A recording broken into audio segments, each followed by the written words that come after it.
Good afternoon. Good afternoon. Morning. Good morning. Good morning. Good morning. Not afternoon. Hopefully everything's functioning the way we need it to function here. I'm in a slightly different place, as you can see. Just over in my kitchen where it's a little bit... Sometimes I just need a different... I just need a new place to be. You know, sometimes I just need something... Need a breath of fresh air. Just need a new place to be. It's a different light in this space, you know, the light comes in from a different place. It's just sometimes I need a different thing. So hey, good morning. Welcome to Live Office Hours at a different time and place.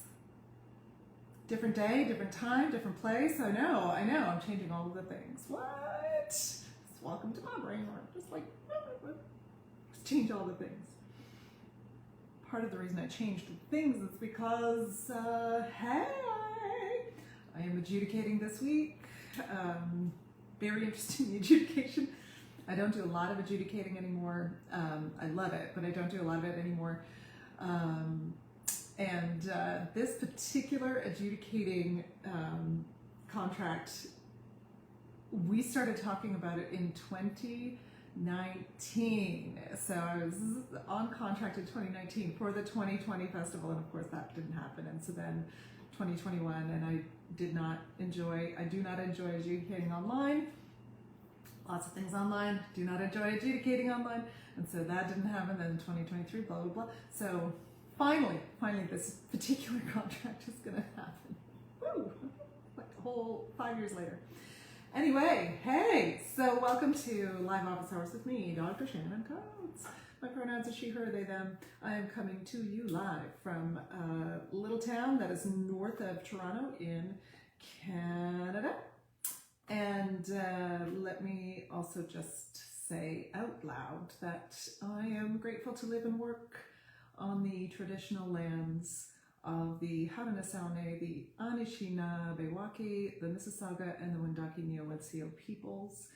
There are a couple of wonderful podcasts that I can highly recommend taking a look at if you are, especially if you are like me, colonizer and colonizer. Oh, maybe let's take that offline. Yeah, north of Toronto. Well, let's just say north of Toronto for now, yes. That I can highly recommend. The current one that I am just recently finished, and that is really impactful, will make you very uncomfortable in a very good way, is Connie Walker's, I didn't pull it up because I was like, oh yeah, I'll totally remember what it is, and then of course I do not remember. I will put that into I'll put it into the links. My apologies. Yes, I'll put it in the links. Anyway, something to consider. Hey, so what are we talking about today? We're talking about disability and understanding disability. I'm going to use some language. Just this is a conversation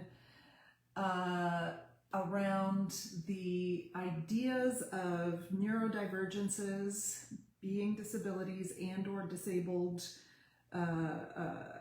falling into the disabled sort of category. Some of the language and some of the conversations that are happening in disability studies and in neurodivergence studies. So the kinds of conversations that are happening by disabled people and neurodivergent people, and those who consider themselves to be both.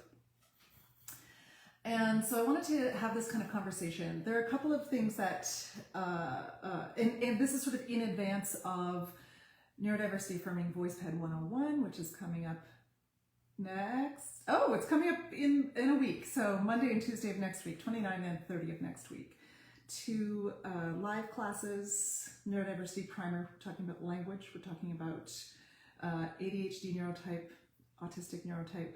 We're going to talk a little bit about what motivates ADHD folks, the interest-based system. We're going to talk a little bit about some of the things that we understand about autistic learners, including sort of Gestalt learning and how that affects our pedagogy and the way that we teach in the voice studio, understanding some things along those lines, as well as then we're going to talk about in the second class, we are going to talk about inclusive voice studios. So through neurodiversity-affirming lens. Okay. This is a little bit of a prelude.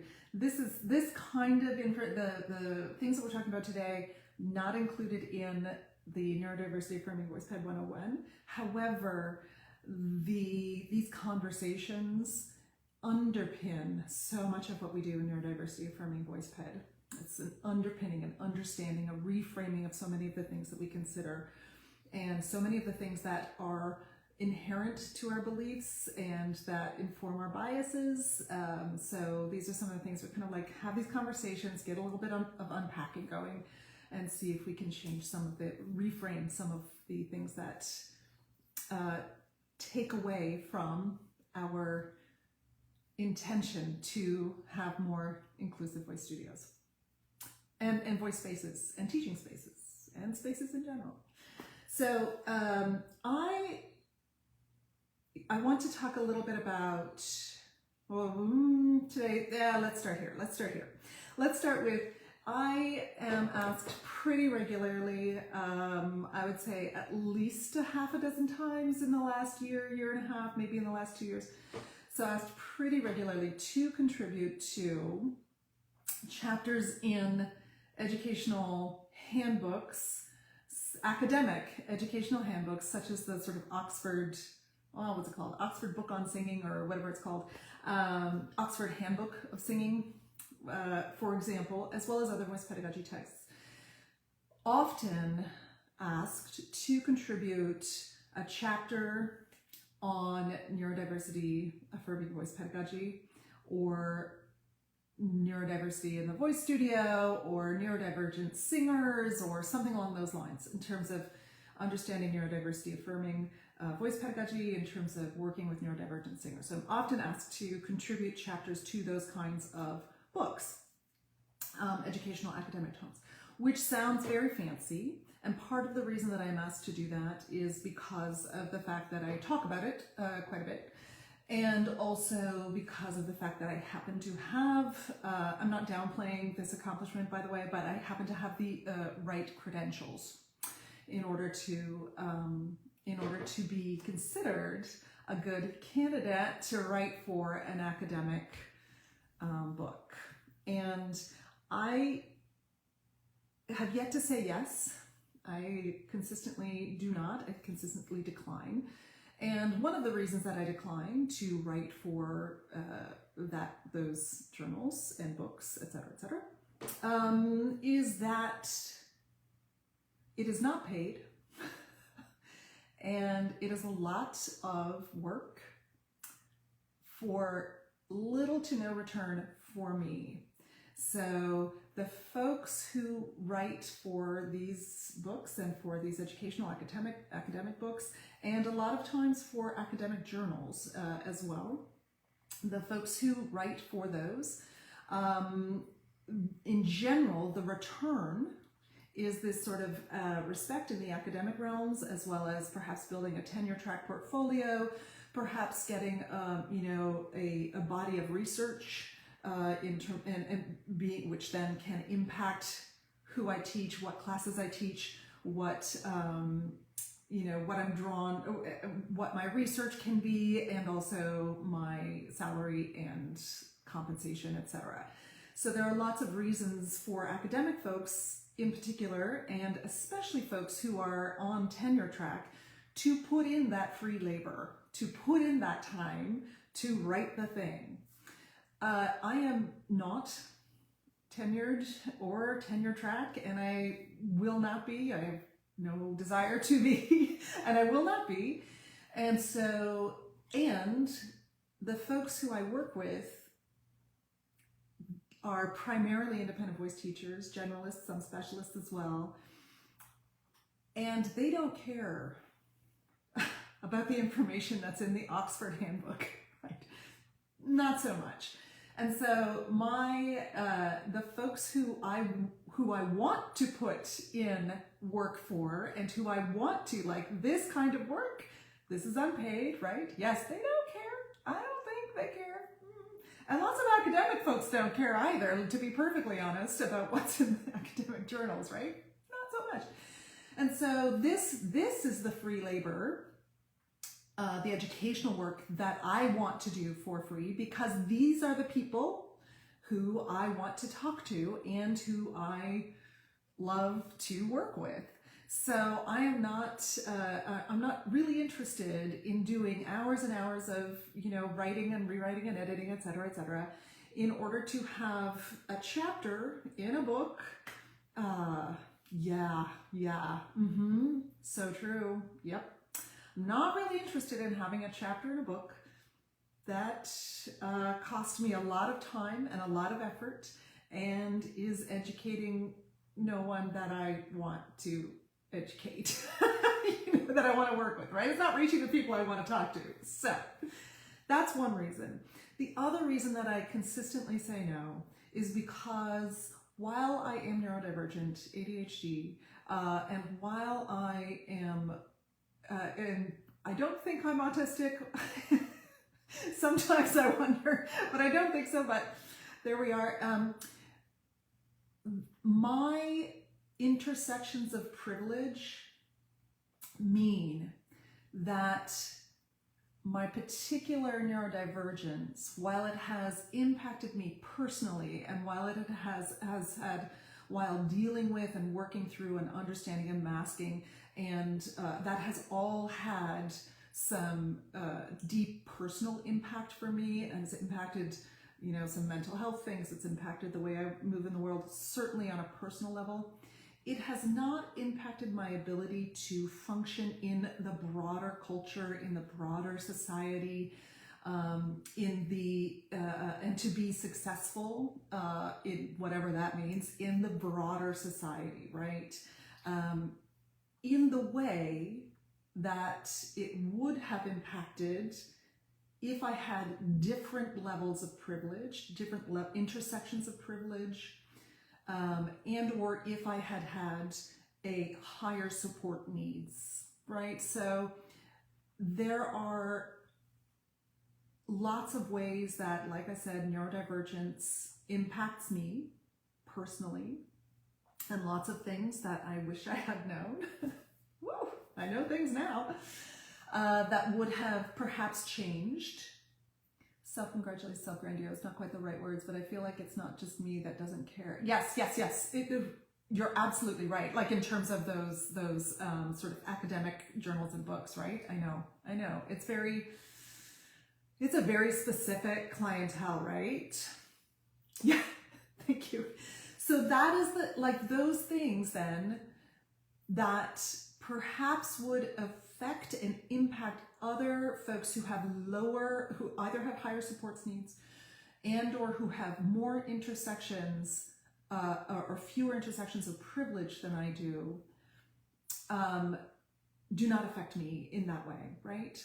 So I am able to sort of relatively successfully navigate a society built for neurotypical folks and academic systems built for neurotypical folks in a way. And, so many cultural things that are built for neurotypical folks. I am able to navigate those and find success and be effective in those arenas, even with the neurodivergence that I do have. So even with that I am, right? Even with the way my brain works and processes. And so that is the reason I think that those kinds of chapters in those big books, I have written some articles I have written a column for the Journal of Singing, and there's another column coming out, this part 2, around neurodivergence in the voice studio. And that is, if you take a look at all of the endnotes notes, footnotes, if you take a look at all of the citations in there, I am 100% citing neurodivergent researchers, neurodivergent people who are having these conversations, and especially intersectional neurodivergent folks whose voices need to be heard in this conversation more than mine do. So more than mine does, right? So I'm intentionally platforming those voices. So when we start to talk about big chapters in these, big educational academic books, the folks who need to do the writing, the folks we need to hear from are the folks who are in academia so their labor can be compensated in a way if they want it to be, and the folks who are impacted by their neurodivergence in a far more profound way than I am.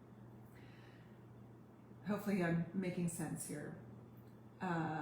So that's the two. So, and the reason that I'm talking about that second reason especially, is because this then gets us into the conversation around disability.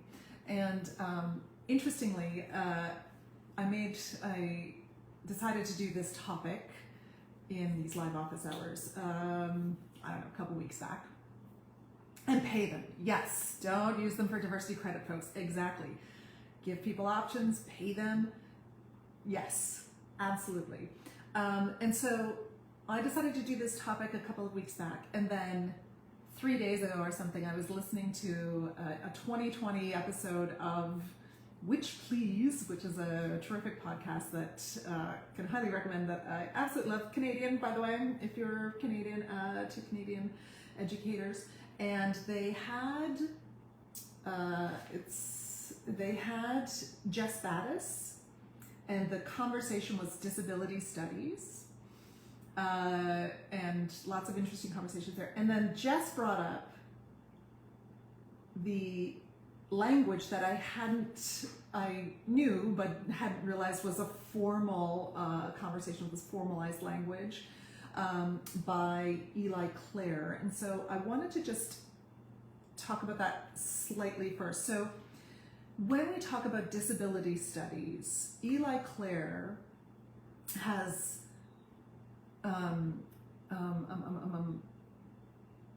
coined is the wrong word, but has brought forward the concept of two ways of thinking about disability. One is the social model of disability, and one is the medical model of disability. And so when we think about the medical model of disability, when we use the word disabled, or when we describe someone as disabled, or we describe someone as having a disability, depending on the language used in that community, different communities, disabled communities and or communities with disabilities have different ways that they prefer to be described. So there are communities that prefer person-first language, so a person with a disability, and there are communities that prefer identity-first language, so a disabled person. So that is a conversation, just to understand that is a conversation dependent, that is quite community dependent. As we have talked about before, or as I have talked about before, I don't know about we, but as I have talked about, and as we talk about when we talk about the language of neurodiversity, neurodivergent folks tend to prefer identity-first language, so an autistic person versus a person with autism. See how that's person first, person with autism. And that is because in the medical model of disability, disability is a pathology, right? It's pathologized. It is something we want to fix. It is something that we want to cure. It is something we want to change so that people can, function normally in society, right? And so we're changing the person in order to function in society. And the disability is on the person. And we are comparing the person to normal people, please understand, please notice all of the big scare quotes, right? So we are comparing, so when we think about the medical model of disability, people are disabled by their impairments, by their differences, or, oh hey, Liz Jackson-Hurts, ADHD, attention deficit hyperactivity disorder. that word went away for a minute. Autism, autism spectrum disorder. So that people are disabled by their disorder when we talk about this in terms of neurodivergence. And we talk about this, and so that is the way that the medical model of disability views neurodivergence. It views neurodivergence as a disorder. There's a lot of discussion around how those names are not descriptive of what is actually happening and how those names communicate something that is not true, and also not what divergent people, folks with divergences do not experience, right? So it's not a disorder, it's a difference, or it's a divergence, or there's lots of other language that could be used there. So the medical model of disability sees neurodivergence as a pathology and as a disorder, as something that needs to be fixed, and as you, the divergent person, the person who is autistic, who is ADHD, who is Tourette's, who is OCD, who is all of the things that fall under the neurodivergence umbrella, you need to fix that thing in order to participate fully in society.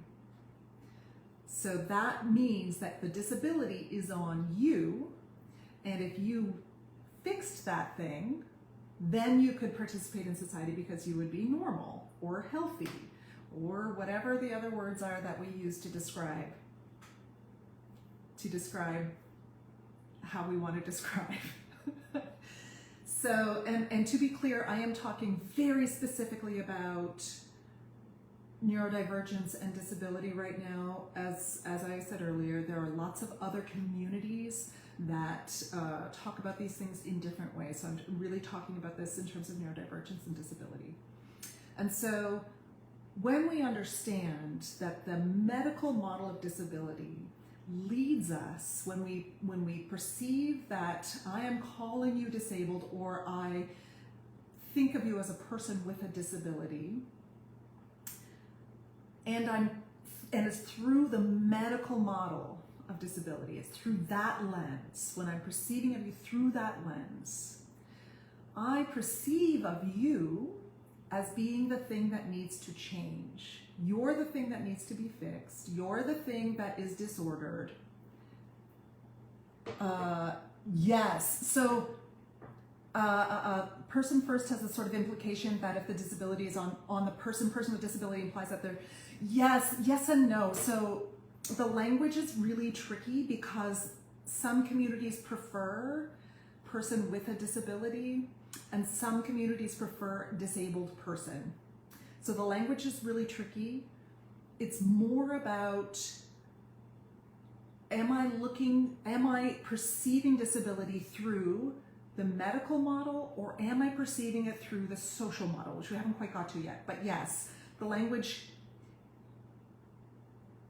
it doesn't matter whether I am using person first or identity first language. I mean, it matters to the community. That's a given.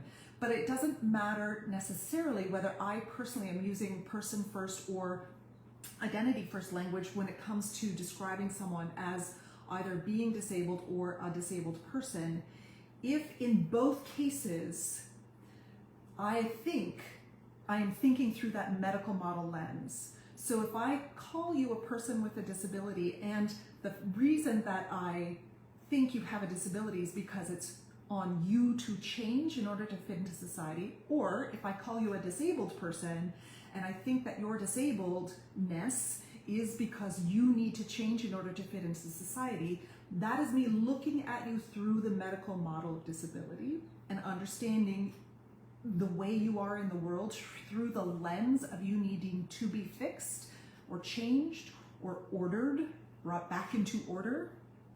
Autism spectrum disorder, ADHD disorder, these are all words that we use to describe through the medical model of disability. When I consider the social model of disability, however, the social model of disability says, just reading my notes, that disability is caused by the way society is organized. Let me say that again. The social model of disability. Yes, the medical model is really dehumanizing. Yes. And so the social model of disability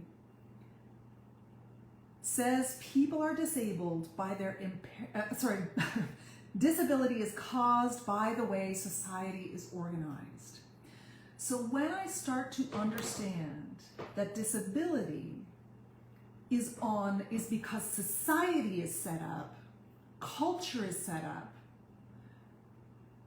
in a way that only certain people can function in it, then I understand that the disability is societally based versus personally and medically based, right? This is not something that is wrong with me. It is not a disorder. It is not something I need to fix in order to fit into society. It is something that society needs to change in order for it to no longer be a disability. So if I am a neurodivergent person, and this is a conversation that is happening in lots of different communities of folks who are disabled and or disabled people. Again, the language is changing and it depends on the community. This is a conversation that is happening around, am I a disabled person? How do I talk about my neurodivergence and how do I view my neurodivergence? How do I view this way my brain works? And if I understand that the way my brain works is not a disorder, but a difference or a divergence, again, there's some language discussion around that language as well. If I understand that, then I start to see that the disabling factor, the thing that makes this thing a disability, is the fact that society is set up for neurotypical people. So what happens is I am disabled in society because society is not set up to support me or my particular way of being in the world. So when we start to depathologize, when we start to use the language and understand the neurodiversity paradigm, the neurodiversity movement, which is the depathologization of neurodiversity and of neurodivergences, we start to depathologize that. Then we also start to use disability and or the fact that I am a disabled person in a completely different way. We use that in a different light. We see it through a different lens because we understand that it is not me that needs to change in order to fit in or be successful in society. It is society and culture that needs to change in order to support its citizens, and then disability goes away. So if the medical industry were to accept and act on its responsibility to support humans, it would need to be more nuanced in terms of managing symptoms that arise as a result of social disability. 100%. 100%. Yes, Liz, I love that. That is the shift, right? Where medical communities, rather than saying, you need to change this thing, there's something wrong with you because of this thing, here is the thing that we need to solve, heal, cure, blah, blah, blah. If we started to look holistically and understand that this is, in fact, a pretty valid response. Some of the things that we see in terms of mental health, perhaps, these are valid responses to living in a society that does not recognize and or support neurodivergences, right? that is a super valid response. Like some, perhaps mental health, for example, being impacted, high anxiety levels, depression, like so many of the things that we see as like things we need to cure. And don't get me wrong, I'm not saying that these are things that, you know, absolutely we want people to have the life that they want to have 100% and get to choose how to work, you know, how they want to present in the world, and what kind of, you know, mental health robustness they have or want to have, absolutely. And at the same time, rather than we looking at those things as something that is happening because you are disabled, for example, or something that is, it is a valid response to being in a world, a culture, society that is not built for, that is built around neurotypical norms. So coming back into the voice studio then, coming into voice spaces and building inclusive voice spaces, should we be talking about neurodivergences, autism, ADHD, OCD, Tourette, bipolar, many of these neurodivergences, different ways of being in the world, of processing information, of lots of different ways of processing information and learning. Should that be considered a disability? So again, this is conversational. This is not me saying, right. Over medication,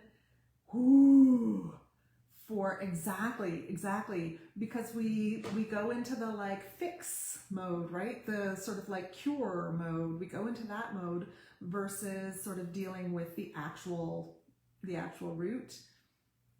Understand that I am not, and also the level of self-awareness, yes, that a neurodivergent person has to have in order to say, this isn't the root thing.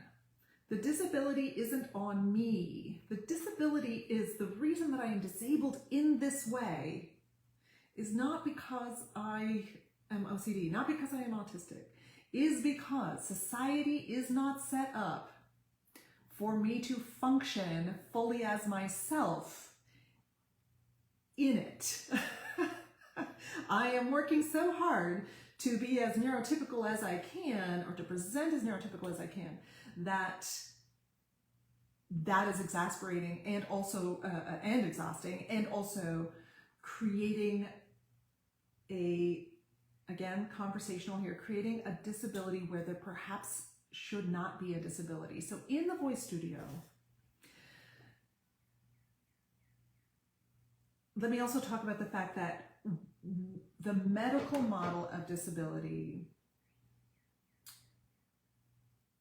also puts a very negative connotation to any kind of disability, right? Because it's something that needs to be fixed. Obviously, you want to be better, etc., right? So it puts a negative connotation on disability. And there are lots of folks in disabled communities, in communities that are composed of disabled people, and or use whichever language folks prefer,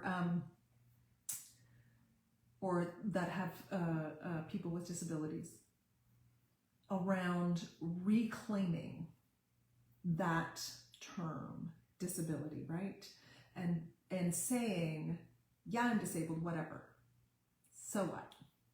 Which is also absolutely valid. I am not talking here about taking away the agency or the power of people in the community to reclaim that term and to say this is not a negative thing, right? That is not what we're talking about here at all. I'm talking about these two lenses through which we can view disability, and the medical lens versus the social lens, and how that impacts the way we work in an inclusive voice studio, how that impacts our pedagogy. So when we are viewing disabled folks or people with disabilities or neurodivergent people, when we view them through the medical model of disability, we think about setting up our voice studios and or changing our teaching and or changing our policies and or creating different programs, etc. We think about those things in terms of accommodation. We think about those things in terms of how do I support these very special people who are in my studio? How do I make these people feel comfortable? How do I make sure that this is an inclusive space from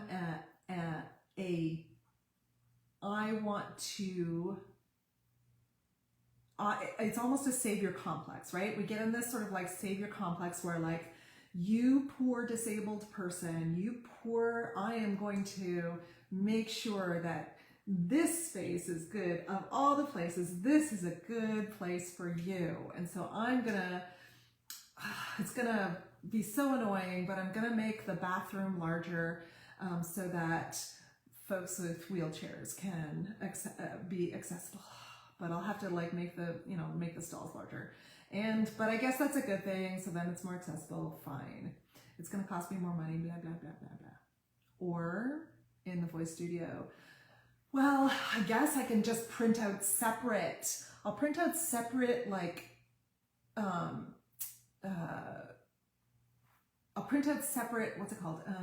lyrics and music on this separate color and using these specialized fonts for this person who's dyslexic, so it's easier for them. I'll just do it special for them. See how patronizing, saviorism, how that gets gross really fast? Because I'm looking at this thing through this medical lens, right? Through this medical model of disability, where I'm understanding that there's something wrong with you / different about you that is something that is wrong with you. And I have to change things in order for you to fit in.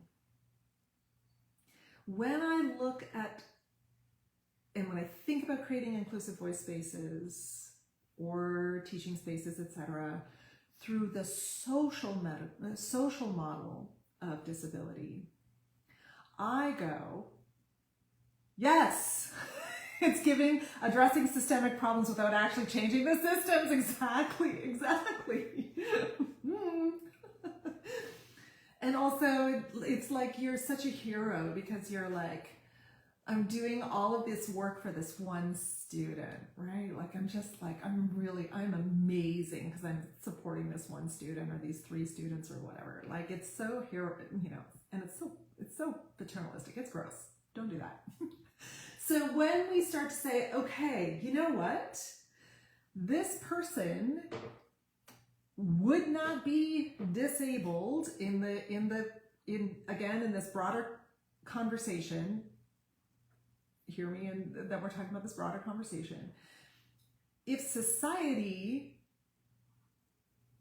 made wheelchair ramps everywhere, if people made washrooms with large doors and large stalls as a matter of course, this person's disability, which means their access to places, if they're a wheelchair user, the access to places would no longer be hampered, and therefore society has no longer has a part in their disabledness.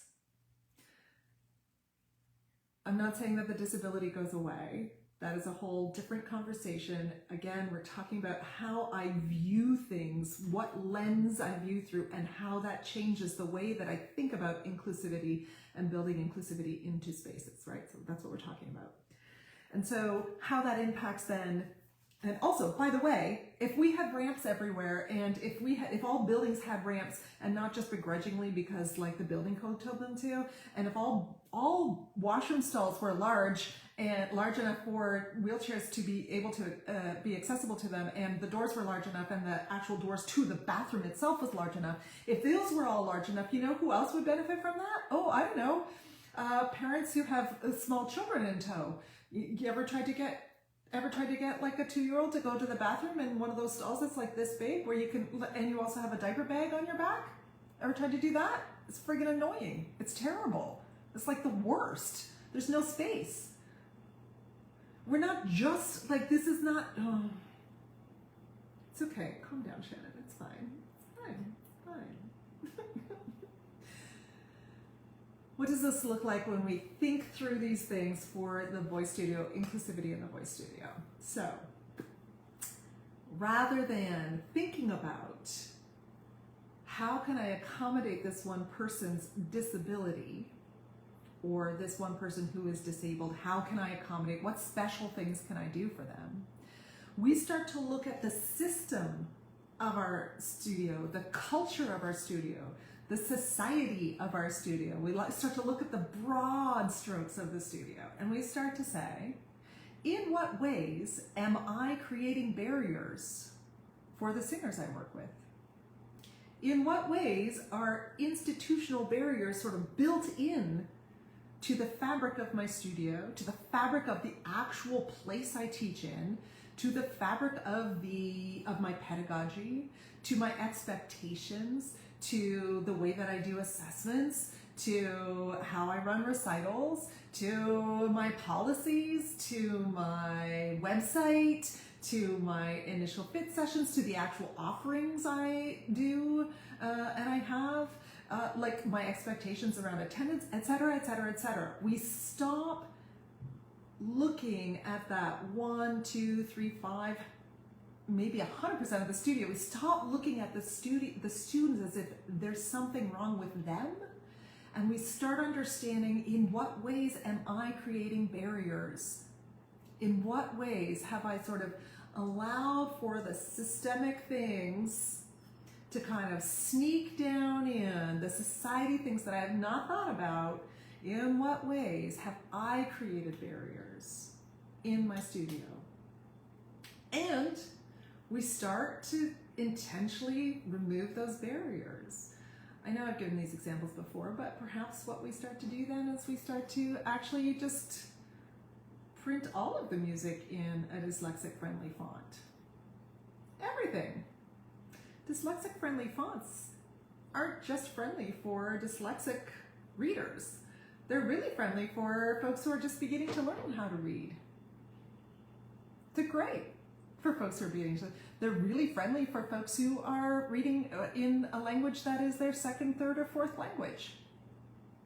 Especially for folks whose first language has perhaps a Cyrillic alphabet.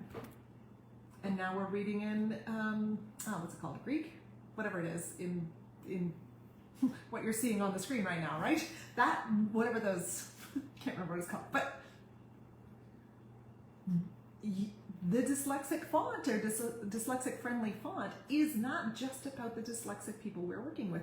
We remove, when we see that as a systemic barrier that is contributing to someone's inability to access the learning or to access the space, we remove that, and we also remove that barrier for lots of other people as well. Not just for the one person that we're thinking about. And not just for the one person who can articulate it. This is part of the thing too. In order for you to know that someone needs a dyslexic-friendly font, they actually have to say to you, hey, I'm dyslexic and I would like to, is there any way we can use dyslexic-friendly fonts? And then you're like, oh yeah, I guess just for you I could do that.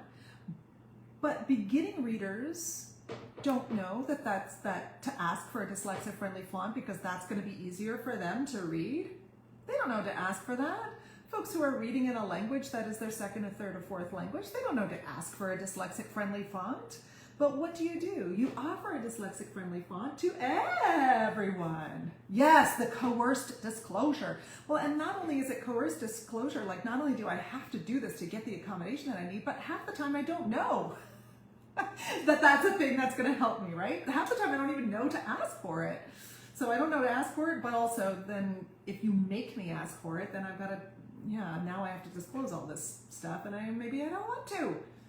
They don't owe you a disclosure. They don't owe you, the singers you work with, disabled or not, neurodivergent or not, etc., etc., etc. They do not owe you disclosures in order to be treated like human friggin' beings. They do not owe you. Folks with chronic illnesses do not owe you information about their Crohn's, their Ehlers-Danlos, they do not owe you that information, their IBS, etc. They do not owe you information about their chronic illness so that you can be nicer to them, or you can, give them a different accommodation around attendance or something. They don't owe you that. That's terrible. Remove the systemic barrier that you have in place that actually creates the disability in the negative sense. Then they don't have to disclose. Everybody benefits. Someone who is, if we come back to neurodivergence, someone who is OCD, for example, they don't owe you information about the fact that they couldn't get out the door today because of something that they had to repeat several times, or that they had to think through several times because they were looping that morning. They don't owe you that information to tell you why they were late for their lesson or why they couldn't come to their lesson. They don't owe you that information. You get to run your studio so that it is inclusive, and they don't have to give you that information. Yeah, I know. Folks who are autistic and who are super, for example, super uncomfortable with perhaps bright lights, perhaps there's some kind of sound going on in the studio, perhaps your house smells or your studio smells, perhaps there's some smells there that are really distracting. They don't owe you the information that says, well, I am autistic and so I'm super hypersensitive to XYZ smell, XYZ sound, blah, blah, blah. Can you make sure that those things don't happen when I'm in the studio? They don't owe you that information. You shouldn't have to only adjust something when someone tells you, right? What can we do instead?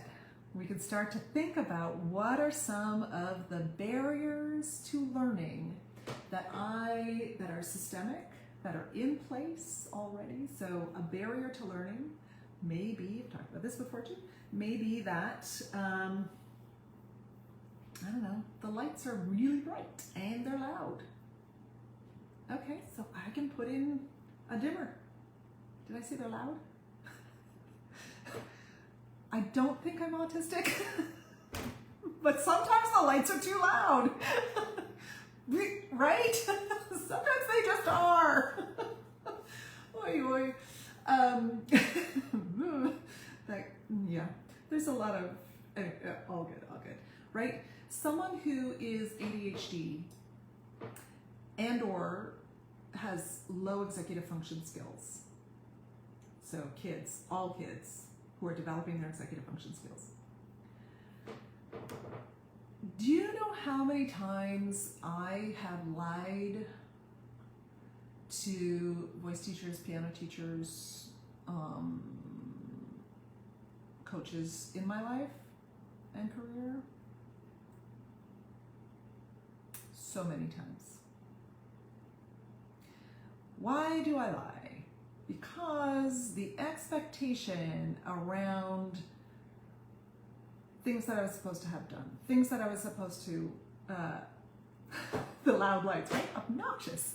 The things I was supposed to have done, the things that are blah, blah, blah, blah, blah. Those expectations based on neurotypical motivation and engagement. Those expectations mean that I have a lot of reasons for not having practiced and or for not having done the thing that was expected. I'm also really good at doing things last minute, which is a skill-ish that comes with a lot of anxiety and a lot of mental health challenges, a lot of overwhelm. So, is it a skill? I don't know. And so what would have happened if I had understood interest-based nervous systems before I was 50 years old? Wow, what would that have been like? Or if the teachers in my life had considered that perhaps practicing in the way that they thought was the way that I should be practicing, had considered that perhaps that there might be another way, and perhaps had considered other options, what would have happened? I don't know. Anywho, consider the conversation, right, Natalie? I know. Consider the conversation. I literally just saw another, and my friend Nikki Loney and I were talking about this just earlier too. I literally just saw another post earlier today. Oh, oh, Natalie, that is a good question. Do you have any tips to not hold resentment towards those teachers? I mean, get a good therapist? I don't know that I think something that is useful for me, that is a first step for me, is just saying they were not the teacher that I needed at that time of my life. They were not able to be the teacher that I needed at that time of my life. That is something that I find useful to say, just to say out loud and to sort of just say they were not the teacher I needed at that time of my life. And also therapy.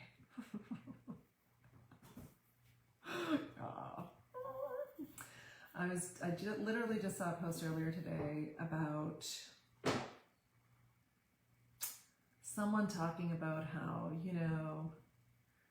kids always want to stop practicing. They never want to, and that's fine and valid. And also, parents, you should never let your kids give up. And it's on you. The gist of it was, it's on you if your parents, if you let your kid give up and just because they don't want to practice, right? It's on you. And, this sort of encouraging, parents should be making sure that kids practice. And if you don't make sure they practice, then the implication was that you were not doing the best that you could with your kids. And also your kids are going to be, you're not doing a good job as a parent, basically. And I almost had a visceral reaction to that post, throw my phone across the room and start swearing out loud, really loudly to that post. Because that is so wrong. And such a deep blaming. Also, tell me you don't have kids without telling me you don't have kids. Seriously. And the amount of teachers, mostly piano teachers as far as I could tell, but the amount of teachers thumbs upping and starring and fire emojis and you tell them and yeah, parents need to hear this and blah, blah, blah on that post. Again, throw my phone across the room and start swearing very loudly because Dude, no. Kids it just shows a fundamental lack of understanding of appropriate development of kids of any age. Just appropriate development of executive function skills to begin with, of what it means to engage, and also a fundamental lack of understanding of what neurodivergence can look like, and a fundamental lack of understanding of your role as the teacher in the studio, like just fundamental lack of understanding. If you think that your role as the teacher is to belittle and to shame parents into shaming their kid to practice, you need to stop teaching, dudes. You need to stop that. That's not your role. Also, you are making more barriers. Okay, I'm going to get off of that one. This has been a long enough live. This has been a full-on hour, so you are welcome. It's just something to consider. Are you thinking about disability, metaphorically speaking, if you will, in this sort of larger, broader picture? Are you thinking about disability through the medical model, through the lens of the medical model of disability? Or are you thinking about it through the lens of the social model of disability? And I would encourage you to start to think about, and a clue that you may be thinking about things from that medical model is that you only offer accommodations or change things when someone asks or discloses something that they need. And also you resent them a little bit for not telling you sooner, because obviously you would have changed if only they had told you. The amount of teachers I talked to who are like, well, I was working with this singer and they were doing X, Y, Z, and it was just terrible. And then they told me 6 months later, or I found out 6 months later that they were autistic, or I found out that they were dyslexic, or I found out that they have oppositional defiance disorder, or I found out that they're blah, blah, blah. And so, of course, I changed everything. Why didn't they tell me sooner? No, friend, no. Why didn't you offer an inclusive studio sooner so they didn't have to tell you? Why? That's on you. That's not on them. So if you resent singers you're working with because they don't tell you soon enough or they haven't disclosed a thing, that is a very good sign that you may be looking at disability through that medical model lens, through the lens of the medical model of disability. And or if you are changing things one student at a time for just one student and not considering, how can I make this an option for the entire studio? You may also be looking and considering disability through that medical model, through the lens of the medical model of disability. So something to think about, something to consider. Have fun with that on this Tuesday. Good times. Woo! See you later. I will put some links in the somewhere. I'll do some links somewhere, perhaps in the comments or whatever, with some of the work around some of these other folks, some of the folks who I talked about today. And I'll include the podcast actually that I referred to. I'll include that in my weekly roundup email as well. So if you're on my email list and you get the weekly roundups, I'll also include that link. And if you're not on my mailing list, feel free to get on my mailing list. You can pretty much get there anywhere. If you're on Instagram, you can take a look at the link in my bio. And there's a link to get on the mailing list. And if you are on Facebook or watching this somewhere else, go over to my website, drshannoncoates.com, and something will pop up at some point so that you can get on the mailing list. Take good care.